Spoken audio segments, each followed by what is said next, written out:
появилось два государства, один из которых назывался государством «можно»,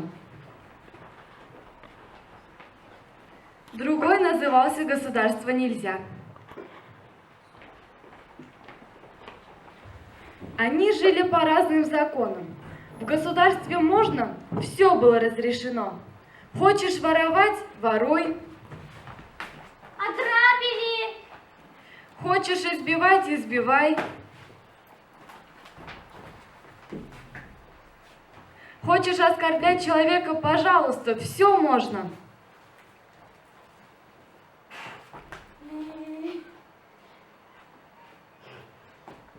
В государстве нельзя жители жили совсем иначе.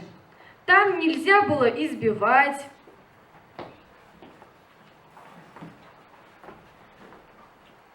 нельзя было грабить, Эй, иди сюда, верни деньги. Какие деньги? Украденные. Все верну? Да.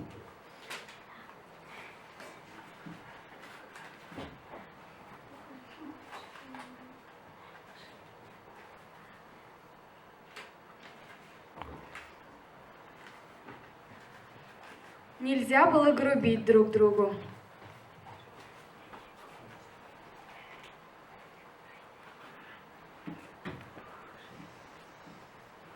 Будь осторожен, не гуляй на погоде. Спасибо. Государства постоянно враждовали между собой.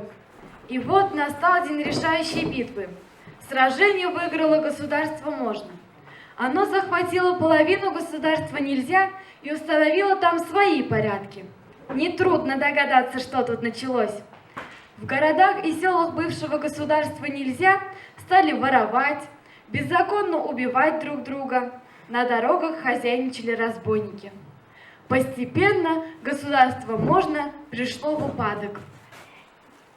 И тогда правители государства «можно» под нажимом людей попросили помощи у государства «нельзя».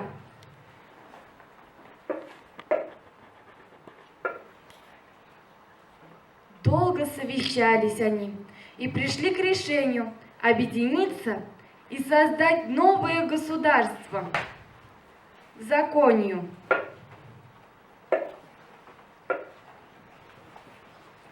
У каждого жителя государства появились свои права и обязанности. Мы имеем право получать образование. Мы имеем право на свободу мысли и слова. Мы имеем право на труд. Каждый гражданин имеет право на жизнь. Мы имеем право жить и воспитываться семьей. В нашем государстве человек, его права и свобода являются высшей ценностью. И все жители государства стали довольны и счастливы.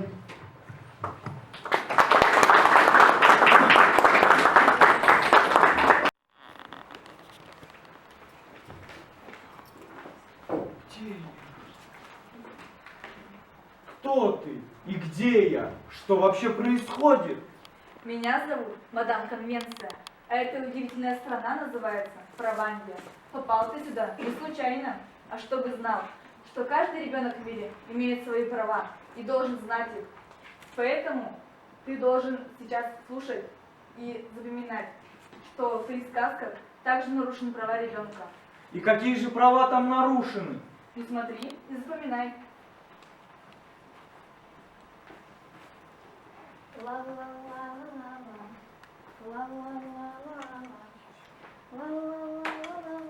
Здравствуй, Красная Шапочка! Здравствуйте, господин Волк. А куда ты идешь, Красная Шапочка? К бабушке. А где живет твоя бабушка? Моя бабушка живет вон по той дороге. А, все хорошо, понятно. Спасибо, Красная Шапочка. Я пошел, у меня дела. Что же ты наделала, деточка? Зачем ты указала дорогу серому волку? Он же может съесть твою бабушку, а затем и тебя. Тем самым он нарушит ваши права. Что же теперь делать?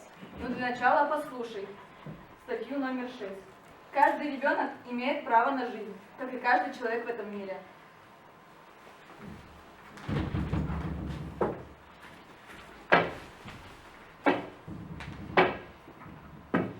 Откуда ты такая чудо-юдо? Из дому. Из дому? А тепло ли тебе, девочка? Тепло, батюшка. А теперь тепло? Тепло, батюшка, тепло, Морозушка. Хорошие ты девочки, не избалованные. А здесь какое право было нарушено? Не знаю. Слушай и запоминай. Каждый ребенок имеет право на безопасные условия жизни.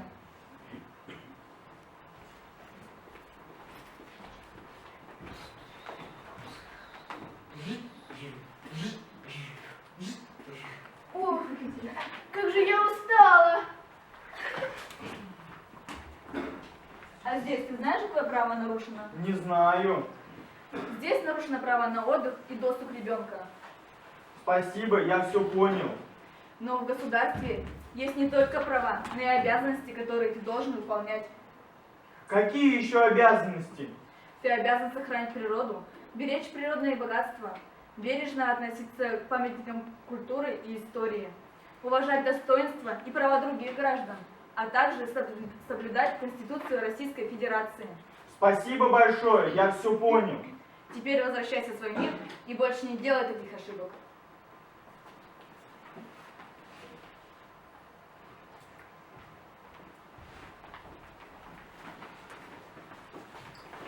Тут и сказочки конец, а кто слушал? Молодец! Я прошу вас прислушаться к моей речи, и услышать ее и дать объективную оценку тем доводам, которые будут мной изложены. Прежде всего, я, как адвокат моего подсудимого Семена Галкина, хотел бы высказать полную и обоснованную позицию защиты подсудимого с учетом всех изученных и исследованных обстоятельств и документов по данному уголовному делу. Первым делом хотелось бы обозначить непосредственное отношение к обвинению самого подсудимого Семена Галкина. Вину свою в инкриминируемом ему деянии он не признает и само обвинение считает несправедливым. Защита полностью поддерживает позицию подсудимого и имеет свою собственную точку зрения по данному обвинению. Семен Галкин обвиняется в том, что совершил угон машины. Полагаю, решение квалификации действий обвиняемого Семена Галкина является ошибочным. Галкину необходимо оправдать в связи с отсутствием состава преступления и признать за ним право на реабилитацию. Следует неукоснительно соблюдать принцип презумпции невиновности по статье номер 49 Конституции Российской Федерации, также по статье номер 14 УПК Российской Федерации, согласно которому все сомнения виновности обвиняемого, которые не могут быть устранены в порядке, установленном Уголовно-процессуальным кодексом Российской Федерации, толкуются в его пользу. По смыслу закона в пользу подсудимого толкуются не только неустранимые сомнения его виновности в целом, но и неустранимые сомнения, касающиеся отдельных эпизодов предъявленного обвинения, формы вины, степени и характера участия в совершении преступления. И в завершении, если позволите, небольшое лирическое отступление. «У меня есть мечта». Так называется самая известная речь Мартина Лютера Кинга, которую он произнес 28 августа 1963 года со ступеней мемориала Линкольна. В ней он озвучил свое видение будущего, где белые и черные могли бы существовать как равные. Он произнес ее в то время, когда американское общество еще болело расовыми предрассудками, когда люди, в зависимости от цвета кожи, были поделены на разные сорта. И он был одним из тех, кто заставил свое общество сделать шаг в будущее, в котором президентом США стал чернокожий гражданин. Я не Мартин Лютер Кинг, лидер борьбы за равенство и свободу. Я обычная ученица, но у меня тоже есть своя мечта. Я мечтаю, что однажды наше общество выздоровеет от правового нигилизма и будет жить под сенью закона. Я мечтаю, что закон будет защитой для людей доброй воли и перестанет быть орудием избранных для угнетения людей. Я мечтаю, что дети будут верить в правосудие, а суд будет выше политической конъюнктуры или материальной зависимости. Там в будущем управлять судом будет только закон. Я мечтаю, что справедливый и честный поступок будет нормой поведения, а не героическим поступком.